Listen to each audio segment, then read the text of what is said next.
Hey there guys, this is going to be my own little podcast for like a vlog. I've been going to be doing the Dunland army. I've been painting for the last 3 months, I want to say. And I'm just going to talk you through like the bits and pieces I've found about it, like the paint jobs I've done around it, what I've been thinking as I go along, some of the heroes, their abilities, and my personal experience of them. So let's start with the little warband I've got here. How about the wild men? So they're really cheap, like little units and that. Like strength 3, like obviously a bit meh amongst the rest of the strength of the army. But for like, you know, such minimal amount of points and that, and the option to have two-handed weapons, you can get like quite easily get them up to like strength 6 of the pierce and strike two-handed. Like, we've got, on top of that, if you combine them with we've got Fearless Rule from the, like, Wild Man Oathmaker, who's right here. Like, they can, like, be really good at pinning down things like ring raids and that sort of thing that you can't really be depending on everyone else for. Sorry if I'm being a bit dodgy here, I'm just trying to check all my notes as I made to make sure I don't miss out on things. Yeah. So it's got, and that's only for 6 points of pop per model there. So you can get a full warband for like really not very much there. Like really boost your numbers well. Over here I've got the second of my chieftains, who I decided to call Terran yesterday. I've just done these guys in normal little colours and that. Just like, you know, reds, dark metals, like all that sort of idea. I've given everyone snowy bases just to explain that, because I'm going for like a wildling theme from like Game of Thrones. I've also got some other Game of Thrones like little ideas like working in here, which I'll explain as I go along. This guy's done a little like raven on the banner there. Like that was quite a quick rush job at times, so I'm going to have to tie it up at some point, but it's all right for the minute. Yeah. For strength 4, which got strength 4 and the option to get strength 5 on all these axe guys, and some get pierce and strikes up to strength 7 in fact. Pretty bloody good. Like, they've also all got little daggers as well, so you can feint if you surround. It's got the archers, not the best, but you know, like they're just there to boost numbers, which got to give you some ranged options, like they might take out some horses, that sort of idea. Like combining that, when you've got the Legendary Legion, you've got Hatred Rohan. Jesus, they cut through them like butter. Let's go over to the Dunland Horsemen over here. I've done them in the same sort of colours as the infantry, just to make the dismounts a lot more suitable for them. The reroll ones to wound enemy mounts is amazingly useful, like when you're trying to kill off these heroes, like everything. I don't use too many just because I see it like Dunland as a primarily infantry force. Yeah. I've got the Huskars here.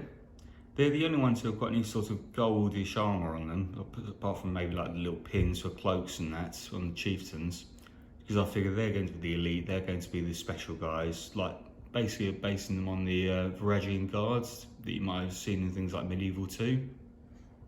Like, which got the very elite guys, option to use spear or two-handed axe. And if they're spear supporting, they go up to strength, up to fight value 4. Yeah, which quite like, it's like not too situational because you're going to be using support a lot of the time. But towards the end of the game, that fight 4 could be quite useful, so you try to keep them towards the back as best you can. Yeah, I don't have many again because, as I say, they're supposed to be elite. I don't really want my elite guys outnumbering my normal guys, even though like it could be a better tactical decision to have loads of them to back up the entire front line. Right, let's go to this unit.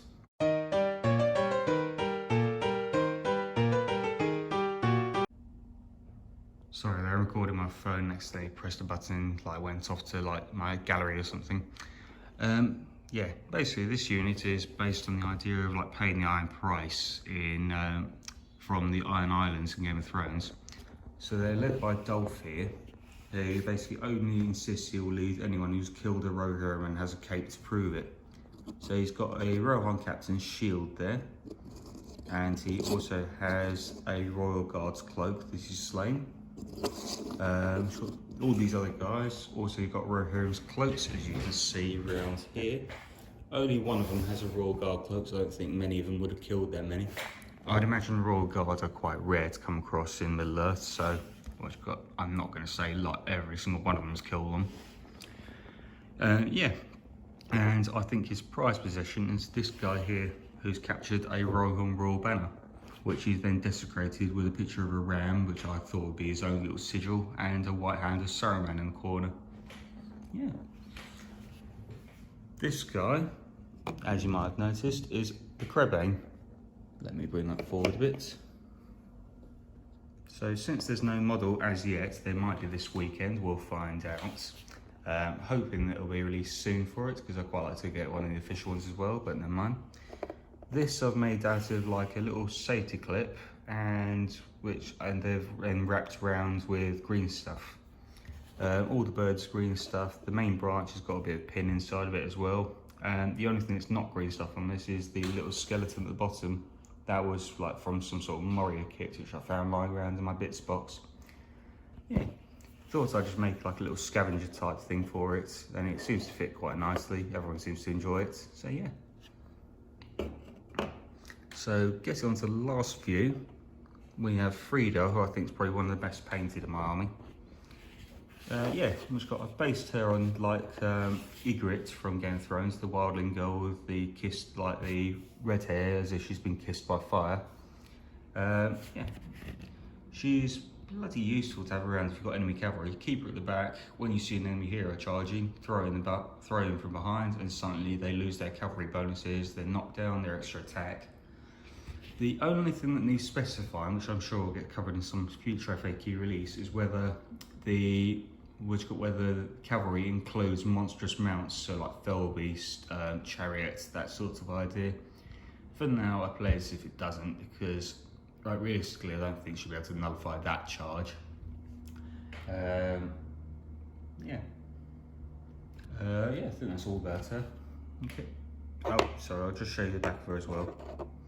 There's a little shield, like very similar to Rohirrim, but I think it's supposed to be more of like a dragon type idea as opposed to like a horse. Yeah.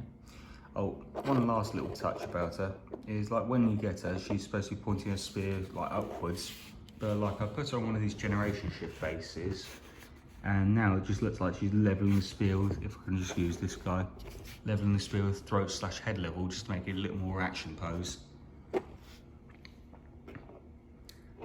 This guy is Gorolf, and he's quickly becoming a favourite of mine. He's basically just perfect for taking down like sways of enemy warriors or like enemy heroes.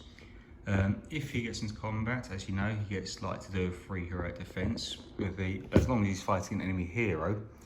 Obviously, you can get around that if you're facing him. You can heroic combat into him, so you won't be able to call that defense for free. He's got strength 5, so we've got to give him a piercing strike, something he can take down like a lot of the like stronger enemy warriors with like 4s quite comfortably, and with 3 attacks he's going to kill a fair few. Yeah, trying to make him look a bit more like a wildling sort of idea, so I suppose give him like a red cloak. I thought I'd just give him like a typical like dirty like beige cloak. See him as like more of a just, you know, warrior type king as opposed to like warrior. Yeah. And finally, we'll get on to the big man himself. So we have recently repainted Trident. I found he's a bit of a glass cannon. You can do absolutely tons of damage, but on the other hand, he also loses his horse like in almost every game within like the first couple of turns. When I played Wayland Games about maybe a month and a half ago, he lost his horse in every single game to some lucky little pot shot that'd take it out within like 2 turns. I think the best example was CJ, where I kept it alive a bit longer as I was carefully approaching. The one turn I put him out in any sort of firing line, he lost it to that one shot CJ had. Yeah. But however, when he's in combat, he can be unexpectedly vicious, people. I played against I'm sorry, I forget his name. I think he was called James at Borodore. He had his Arnor force. I ran Thryden in, heroic combated into Arwoodway and lost his horse because, you know, that's just a done thing. And then next turn, Thryden turned around and did 4 wounds on him and took him out in one go. So, you know, okay, calm down, Thryden. And yeah, so that's the whole overlook of my whole army. Like, I've been really happy with it. I've been really looking forward to using Dunland for ages, but like, I've just been waiting for like a big release like this to actually give myself the excuse to do so. Yeah. To quote Josh, like, comment, share, subscribe, etc. And hope to see you at tournaments sometime soon.